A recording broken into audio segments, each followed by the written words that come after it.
Mais uma vez eu quero mostrar a glória de Cristo Jesus.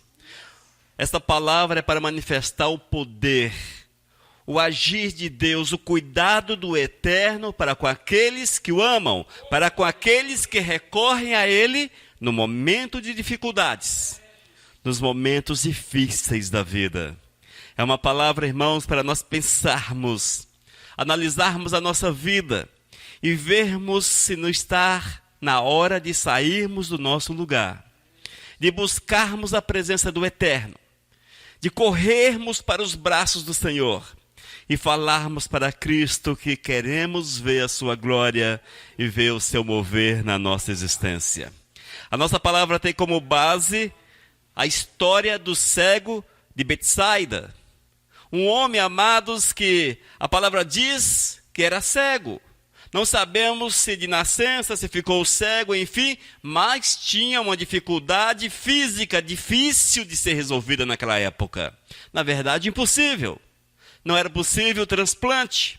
Não existia nenhum tipo de cura para a cegueira. Mas Cristo Jesus passava por ali. Oh, glórias! Cristo Jesus passava mais uma vez em Betsaida. E o Senhor Jesus encontrou aquele homem. E ele operou poderosamente na vida, para que ele pudesse ter a sua visão restaurada para a honra e para a glória do Mestre. Marcos capítulo 8, versículos 22 até o 26, nós vamos abrir a Bíblia. Marcos capítulo 8, versículos 22 até o 26. Que vocês ouçam o que diz a palavra. Então chegaram a Betsaida, e lhe trouxeram um cego, rogando-lhe que o tocasse. Jesus, tomando o cego pela mão, levou-o para fora da aldeia e, aplicando-lhe saliva aos olhos, e impondo-lhe as mãos, perguntou-lhe: vês alguma coisa? Este, recobrando a vista, respondeu: vejo os homens, porque como árvores os vejo andando. Então novamente lhes pôs as mãos nos olhos, e ele, passando a ver claramente, ficou restabelecido, e tudo distinguia de modo perfeito. E mandou Jesus embora para casa, recomendando-lhe: não entres na aldeia. Amém? Senhor, fala conosco, Pai. Dá-nos a revelação da palavra. Senhor Deus, fixe essa palavra no nosso coração, para que nós possamos ter uma fé renovada, fortalecida, Senhor, para que no meio das dificuldades possamos recorrer à Tua presença, batermos à Tua porta, Senhor, certo que Tu és aquele que ampara a todos que se chegam a Ti. Ó Deus, move nas nossas vidas, em nome de Jesus. Amém. Queridos, a palavra nos fala que esta era uma aldeia conhecida por Cristo Jesus. Cristo faz questão de citá-la, Lucas capítulo 10, versículo 13, e ele diz: ai de ti, Corazim, ai de ti, Betsaida. Porque se em Tiro e em Sidom se fizessem as maravilhas que em vós foram feitas, já há muito, assentadas em sacos de cinza, se teriam arrependidos. Ou seja, amados, Cristo fez referência a Betsaida como uma terra de pessoas duras, cujos corações estavam fechados para a graça, para o poder do Todo-Poderoso. Era um povo descrente, um povo amarrado em tradições, talvez tradições religiosas, amarrados aos seus costumes. Era um povo que não aceitavam as mudanças propostas por Cristo. Quantas vezes nossa vida é um tipo de Betsaida? Não é assim? Muitas vezes nossa vida, irmãos, ela se assemelha a Betsaida. Nós temos os nossos cuidados, nossas crenças, nós temos nossas tradições, nossos costumes, e muitas vezes não permitimos que Deus trabalhe a nossa existência, que Deus trabalhe o nosso coração, porque eu creio dessa forma, porque eu vivo assim, porque eu faço assim. Olha, nós precisamos, amados, abrir mãos de todas as coisas, abrir mão de todas as coisas, para que tenhamos a nossa vida transformada para a honra e para a glória de Cristo Jesus. Betsaida, uma cidade dura, uma cidade difícil, mas foi neste lugar que Cristo Jesus restaurou a visão de um cego. Mas por que restaurou? Porque esse homem saiu do seu lugar. Ele foi ao encontro de Cristo, ele foi levado à presença do Todo-Poderoso, ele não ficou na sua casa murmurando, não ficou na sua casa reclamando, mas quando falaram para ele, vamos, o mestre passa, o mestre está na aldeia. Certamente ele se dispôs e ele foi levado e apresentado na presença de Cristo Jesus. É um exemplo para nós, amados, é um exemplo para nós. Nós recorremos a toda sorte de coisas que possam nos dar uma restauração, que possam nos curar, que possa fazer algo de bom para a nossa vida, porém o nosso coração é duro e nós não recorremos ao Senhor, nós não batemos na porta do Todo-Poderoso. Quando alguém diz, vamos à presença do Mestre, sempre temos uma desculpa, ou muitos possuem uma desculpa. Eu não posso isso, não posso aquilo, isso, não sei o quê, enfim. Sabe o que acontece, irmãos? Perdem a bênção. Perdem a bênção. Nós temos que estar sempre dispostos a buscar a presença do Mestre, a nos deixar conduzir, e neste caso não mais por homens, mas conduzidos pelo Espírito Santo de Deus, porque o Espírito Santo do Senhor fala ao teu coração. Ouça a voz do Espírito de Deus, ouça a voz do Espírito. Quantas vezes o Espírito fala para você nos seus momentos de dificuldades, nos meus momentos de dificuldades, haja dessa forma, faça assim. E nós, não dá para fazer dessa forma. Não, assim não. Não quero essa solução. Rejeitamos o agir do Espírito de Deus. Já ocorreu isso com você? Viu que não deu certo? Viu que não era a solução? Mas nós abraçamos as nossas soluções quando deixamos de lado as soluções que o Senhor tem, o caminho que Deus tem, as orientações que o Eterno tem para cada um de nós. No versículo 22, então chegaram a Betsaida e lhe trouxeram um cego, rogando-lhe que o tocasse. Veja, amados, esse cego foi conduzido à presença do Mestre e, chegando ali, clamaram ao Senhor, olha Jesus, toca nesse homem, Jesus, cura esse homem, renova esse homem, faz alguma coisa por ele, faça alguma coisa. Valeu a pena, amados? Claro que sim. Esse homem recebeu a tão esperada bênção, a inimaginável bênção, a inexplicável bênção, porque é impossível explicar milagres. E esse milagre em especial é difícil de ser explicado, porque Jesus age de uma forma um tanto diferente, de uma forma muitas vezes diferente daquilo que ele era costume fazer. E nós não entendemos, amados, porque quem somos nós para entendermos a vontade de Cristo? E em todas as situações o Eterno tem uma lição para a nossa existência, para a nossa vida. Mas algo certo é o seguinte, se esse cego, ao ser chamado pelos seus amigos, olha, o mestre está na aldeia, o mestre passa pela aldeia, vamos lá, vamos lá. Se ele tivesse ficado trancado no seu quarto, não dá para ir, eu sou cego, as dificuldades, olha o sol quente, quem sabe o inverno, olha o frio que está lá fora, ou a chuva, não posso, não dá para sair de casa, eu sou cego, não dá. Se ele tivesse ficado no seu canto, certamente teria morrido cego. Mas, quando nós saímos do nosso lugar e corremos para os braços de Cristo Jesus, ele sempre opera o milagre na nossa vida. Eis o porquê, irmãos, que nós não podemos ficar apenas clamando, Senhor, faça alguma coisa por mim, Senhor, age na minha vida, Senhor, tenha misericórdia, Senhor isso, Senhor aquilo. Para de clamar, vamos para as ações. Haja, saia do teu lugar, exercite a tua fé, mostre que você tem a fé, mostre que tens fé, saia, vá ao encontro do Todo-Poderoso, porque o Senhor está pronto para te receber e atender todos aqueles que se achegam a Ele, seja qual for o teu problema. Certamente, amados, hoje a cegueira não é um problema tão grande, é possível um transplante, é possível soluções.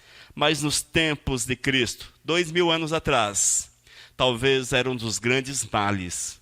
Como restabelecer a visão? Mas Cristo estava presente.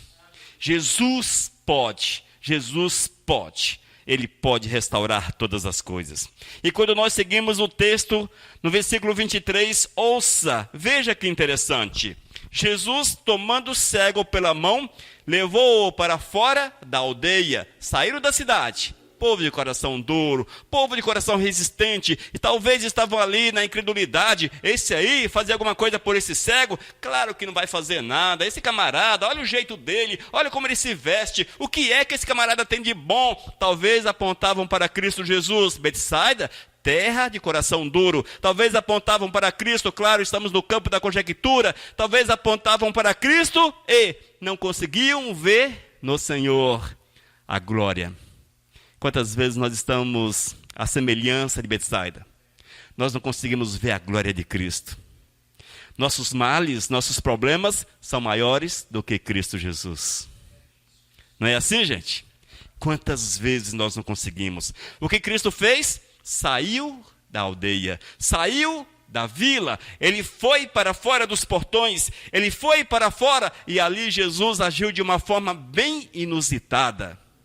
Era para o povo realmente falar. Veja, levou-o para fora da aldeia, aplicando-lhe saliva aos olhos e impondo-lhe as mãos, perguntou-lhe, vês alguma coisa? O que foi que Jesus fez? Ó Pai, estou aqui na tua presença porque tu és maravilhoso. Aquela oratória perfeita, aquelas palavras magníficas, um dicionário sendo derramado diante do cego. Não! Algumas versões dizem que Cristo cuspiu nos olhos daquele homem. Em outras versões, que Cristo passou cuspe, saliva, nos olhos daquele homem. De uma forma ou outra, foi uma situação tanto quanto inusitada. Para hoje, politicamente, totalmente incorreto. Ou imundo. Dá nojo. Não é assim? Nós, na nossa grande cultura, na nossa grande sabedoria, eu ser curado com cuspe? Jesus passar cuspe? Claro que nós não íamos aceitar. Mas Jesus age da forma que lhe apraz. Jesus age da forma que acha conveniente. E nós precisamos entender que o Senhor sabe o que está fazendo. Não somos nós, mas sim o Senhor que sabe o que está fazendo. E nós precisamos nos submetermos a Ele, nos submetermos ao Todo-Poderoso. E ali fora da cidade, cospe Jesus nos olhos do cego. Cospe nos olhos. Ou passa cuspe nos olhos do cego. Seja qual for a tua versão bíblica. Mas o certo é que Jesus passou cuspe nos olhos daquele homem. Passou saliva nos olhos daquele homem. Oh, glórias! Veja como Deus faz. Veja como Deus faz. Nós temos que nos acostumarmos ou procurarmos aceitar o agir de Deus, mesmo que seja estranho, mas não pare, vá, corra para os pés do Todo-Poderoso. E se Cristo falar, faça dessa forma, faça, haja, porque é assim que Deus quer. O Senhor não mudou, são passos de fé, passos de fé. E o que aconteceu, irmãos? Deu certo? Pior que não. Pior que não deu certo. Misericórdia. Jesus falhou. E aquela galera que estava ali, certamente, provavelmente tinha pessoas, geralmente sempre andava uma multidão próxima a Cristo. Falhou. O cego não está vendo direito. O que ele consegue enxergar? Apenas vultos. Para quem era cego, já foi um passo e tanto. No entanto, nós não nos contentamos com o pouco, certamente. Ele também não estava contente apenas com os vultos. Viam as pessoas como árvore, ou seja, vultos apenas, vulto. E é provável, irmãos, mais uma vez, conjecturando, na suposição, é provável que aquele povo olhou para Cristo e falou, viu? Que coisa estranha, olha o que ele fez. Não deu certo, não deu certo. Não deu certo. Não se precipite. Deus muitas vezes prova a nossa fé. Jesus muitas vezes nos abençoa por etapas. Jesus, ele te dá um pouco e ele quer ver até onde você crer nele, até onde você espera nele. Só que nós, geralmente, na primeira fase, na primeira etapa, não passamos para a segunda. Nós não passamos. Alguém que está doente e há uma melhora considerável na sua vida, porém não foi totalmente restaurado, a enfermidade ainda está presente. No primeiro momento, muita fé no Senhor. Ó Deus, tu vais me curar, vais fazer a bênção acontecer. Vem pela metade. Pede-se a fé. Para-se de orar, para-se de buscar, para-se de consagrar, de dedicar-se ao Todo-Poderoso. O coração é tomado pela carne, os espíritos imundos te oprimem e oprimem as pessoas. E vai plantando a incredulidade no coração. Não é desta forma? Já aconteceu isso com você? Provavelmente. É meio que normal isso acontecer. Infelizmente, é meio que normal. Irmãos, nós gostamos muito das coisas que aparecem, das coisas que marcam. Se Jesus, por exemplo, tivesse feito aquela oração forte, hoje tem uma tal de oração forte que só a misericórdia de Deus. Eu não consigo entender essa história de oração forte. Porque oração, entende-se que é oração.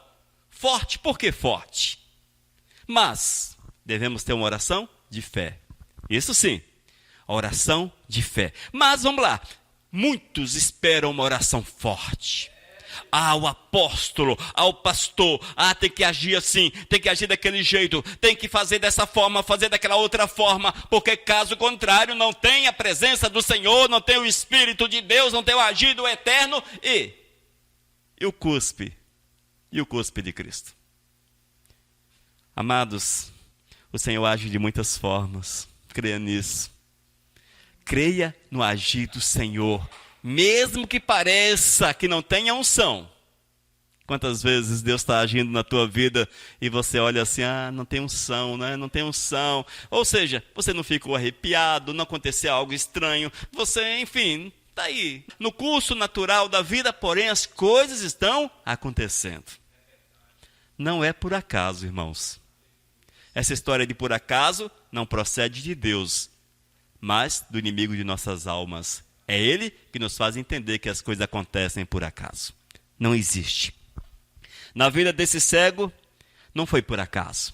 Jesus estava nos ensinando, espera, confia, porque eu provo a tua fé. Eu quero ver até onde você de fato acredita em mim, até onde você de fato me busca, até onde você de fato vive os meus princípios, vive aquilo que eu falo. Oh, glórias! Versículos 24 e 25, veja que maravilhoso. Este, recobrando a vista, respondeu, vejo os homens, porque como árvore os vejo andando. Então novamente lhes pôs as mãos nos olhos, e ele, passando a ver claramente, ficou restabelecido, e tudo distinguia de modo perfeito. Amém? Veja como Jesus age de forma tão simples. Veja como Jesus age de forma tão simples. Irmãos, se Cristo fosse nosso contemporâneo, se Jesus aparecesse nas nossas igrejas, nós o colocaríamos para fora como falso profeta. Nós não aceitaríamos Cristo Jesus. Sabe por quê? Porque a nossa cultura se assemelha à cultura de Betsaida. Nosso coração está endurecido. Nosso entendimento do que é poder é distorcido. Nossa compreensão do que é o agir de Deus é distorcida. Quando o profeta Elias estava no monte, como foi que Deus se manifestou a ele?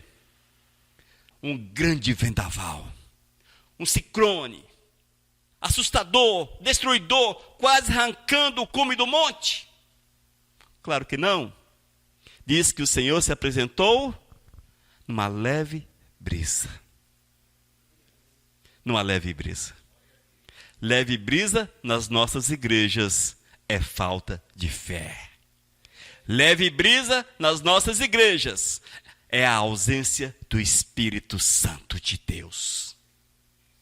Leve brisa na nossa vida é que Deus esqueceu de nós. Infelizmente, esta é a visão que nós temos. Haja vista que o nosso coração muitas vezes está ancorado em ensinamentos falsos. O nosso coração está cheio de coisas que não existem, mas que o homem criou e fantasia e planta na vida das pessoas. A palavra diz que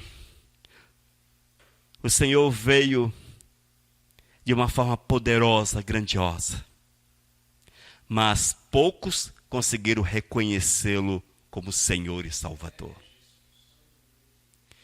Mais uma vez, se Jesus fosse o nosso contemporâneo, se ele estivesse nos dias atuais, em 2020, nessa década, ele seria colocado para fora das igrejas, porque Jesus não era canela de fogo, Jesus não era sapatinho de fogo, Jesus não era tudo isso que nós temos como estereótipo do que é um crente avivado.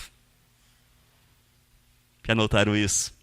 Quando nós olhamos na Bíblia o que é um crente avivado, vamos deparar com Jesus, os 12 apóstolos, com o apóstolo Paulo. Mas quando nós trazemos estes para os nossos dias, e olha que eles são os pais daquilo que nós entendemos como cristianismo, principalmente o apóstolo Paulo, que é o formatador do cristianismo que nós conhecemos hoje. Quando nós olhamos para o apóstolo Paulo, não tinha encanto nenhum. Só tinha palavra. Só falava. Oh, misericórdia. O homem falava a noite toda. O homem falava sem parar. Quem quer ouvir alguém falar hoje em dia? Mas era cheio do Espírito Santo. Homem poderoso, homem usado poderosamente pelo Todo-Poderoso, tão grande, tão poderoso nas mãos do Senhor, que escreveu quase todo o Novo Testamento. Os princípios da nossa fé foram descritos, expostos pelo apóstolo Paulo. Oh, glórias! Inclusive, nós que somos pentecostais. Os princípios do pentecostalismo exposto pelo apóstolo Paulo. Quem falou de dons na Bíblia? Paulo. Quem ensinou a respeito dos dons? Paulo. Quem falou que era possível ser cheio do Espírito Santo? Paulo. E vai por aí. A base da igreja atual. Oh, glórias! Mas, amados, nós não temos esses homens como referencial de fé. Nós gostamos, são daqueles que fazem descer fogo dos céus. Não é verdade? Nós gostamos desses. Mas veja, amados, esse homem foi curado de uma forma simples, em 2 etapas, totalmente inusitado. Cuspiu nos olhos dele. Passou saliva nos olhos desse homem. Veja que é algo estranho. Mas é assim que Deus faz na vida da gente. Acostume-se com o agir do Senhor, com o agir do Todo-Poderoso. E jamais endureça o teu coração. O teu coração. Jamais endureça o teu coração.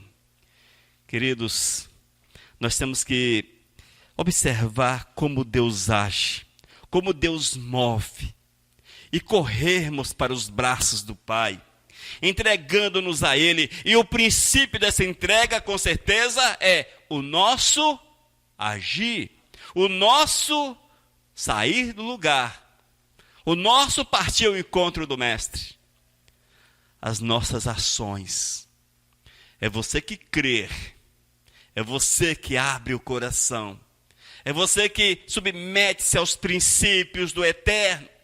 É você que fala para o Senhor: Deus, enche a minha vida. Claro, vai oferecer condições para que tu sejas cheio do Espírito Santo do Senhor.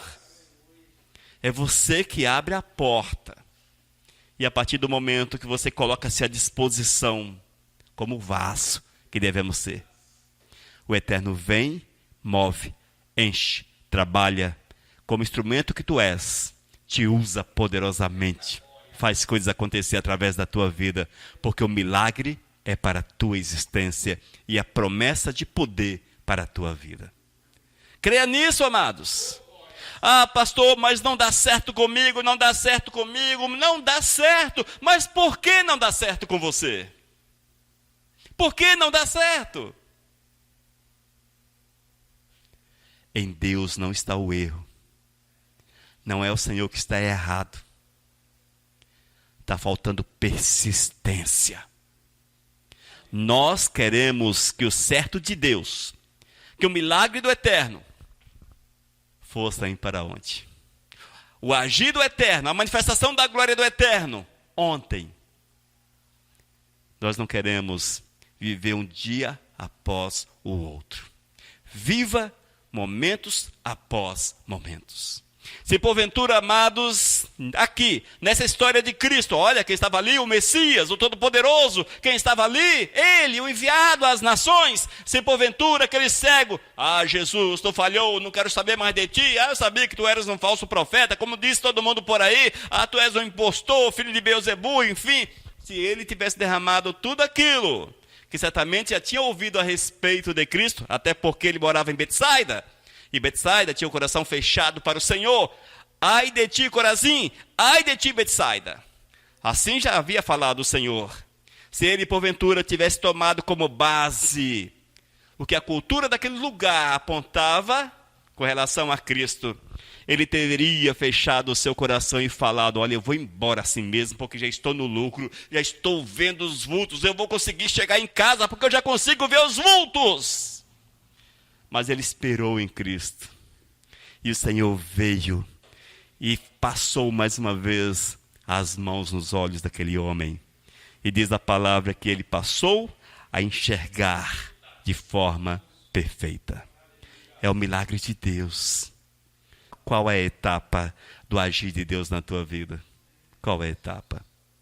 Quando nós olhamos na Bíblia, irmãos, nós vamos descobrir que todos aqueles que receberam bênçãos, aquelas que nós desejamos, e dizem por aí, a inveja branca, eu tenho uma inveja branca do José, inveja branca de não sei de quem, e está indo para o inferno com as invejas brancas, pretas, azuis, e vai por aí. Mas,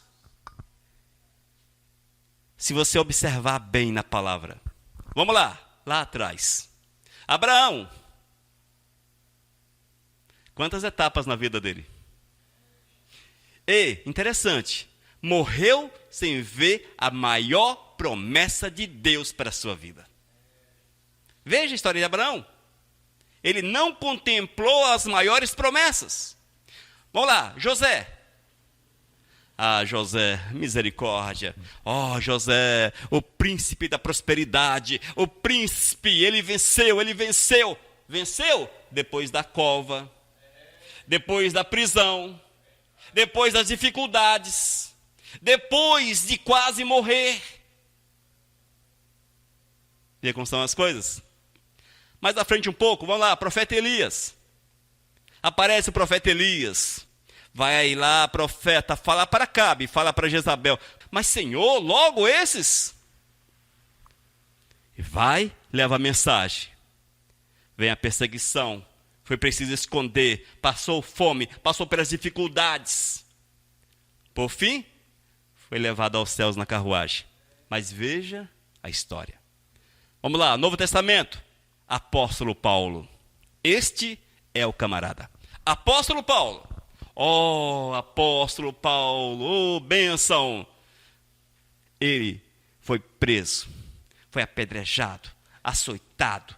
Ele passou por todo tipo de dificuldade por Cristo Jesus. Ele passou fome, andou milhares de quilômetros. Não tinha avião, não tinha carro, talvez de jegue, talvez de camelos, enfim.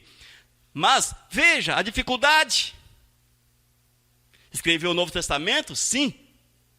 Quase todo o Novo Testamento? Sim. Mas olha as etapas da vida do homem. Amém? Olhe as etapas.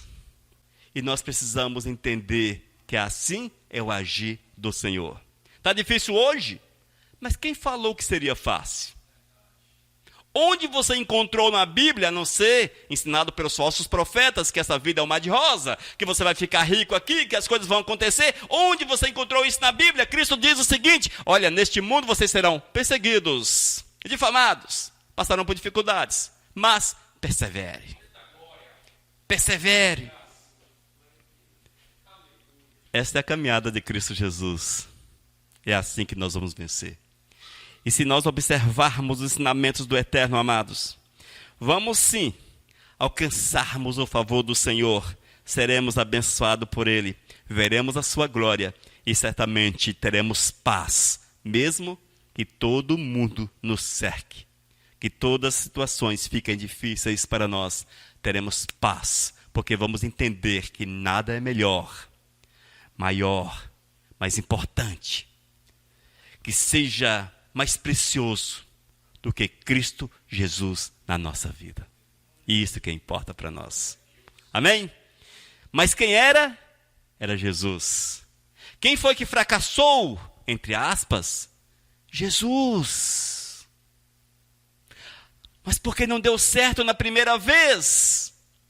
Porque ele precisava falar para cada um de nós: espere a segunda etapa. Espere. Confia. Confia. Portanto, de fato, Jesus não chegou a fracassar, mas nos ensinou que é preciso que haja perseverança na nossa vida. Oh, glórias! Nós precisamos aprender com Cristo Jesus, porque o Eterno é bom, é maravilhoso, e Ele tem grandes coisas para realizar na vida de todos aqueles que creem. Você crê em Cristo? Cremos em Cristo, igreja? Viva como de Cristo, então. Você crê em Cristo? Viva como de Cristo. Mas, pastor, minha casa, a maior dificuldade? Viva como de Cristo. Olha a minha saúde. Eu não tenho saúde. Viva como de Cristo. O apóstolo Paulo tinha um problema, e alguns dizem que era um problema de saúde, que seja. Mas ele deixou Cristo? Está te faltando recursos financeiros? Jesus não tinha onde colocar a cabeça para dormir. Lembra do texto bíblico? O apóstolo Paulo, ele, oh glórias, passou fome. Recebeu cesta básica. Claro, o nome não era cesta básica naquela época. Porém, a igreja enviou mantimentos para ele. Mas era o apóstolo Paulo. Misericórdia, o apóstolo Paulo recebendo cesta básica. O Senhor não fez aparecer assim, num passe de mágica, tudo de melhor que a terra possa oferecer. Sabe o que é bom para nós? Servir a Jesus. Porque o que há de bom, de fato, está por vir. E essa é a promessa de Deus. O restante, vamos louvar o nosso Mestre. Vamos glorificá-lo. Porque é uma prova após outra. E vamos crescendo no meio das provas. Amém? Oh, glórias! Não sejamos, portanto, como os de Betsaida. Não sejamos, mas sim como aqueles que amam de fato a Cristo e que vivem Jesus acima de todas as coisas. Amém, amados? Tomemos posse dessa palavra? Oh, glórias! Vamos tomar posse porque ela é verdadeira. Vamos colocar de pé para nós orarmos? Senhor, abençoa teu povo, Pai. Abençoa esse grupo que aqui está presente, meu Deus. Abençoe esses que é onde ouvir esta palavra. Meu Deus, visita, Pai, para que eles sejam fortalecidos, alimentados, que sejam tomados por Ti, Senhor, para que saibam esperar, porque Tu tens a promessa para cada um de nós. Oh, meu Deus, que nós possamos entender aquilo que Tu queres e nos colocarmos à Tua disposição para vermos a Tua glória, Senhor. Oh, Senhor, envolva-nos com Teu Espírito, Pai. Envolva-nos, sustenta-nos, Pai. Edifica-nos, meu Deus, para que nós possamos seguir em frente, sem jamais desanimarmos, sem baixarmos a nossa cabeça, certos que somos mais que vencedores em Ti. Oh Deus, abençoa a Tua igreja. abençoa a tua igreja, abençoa o teu povo, sustenta-nos em nome de Cristo Jesus. Amém, Senhor. Oh, glórias, aleluias. Vivos, vivo o nosso Deus. Vivos na rádio Vivos.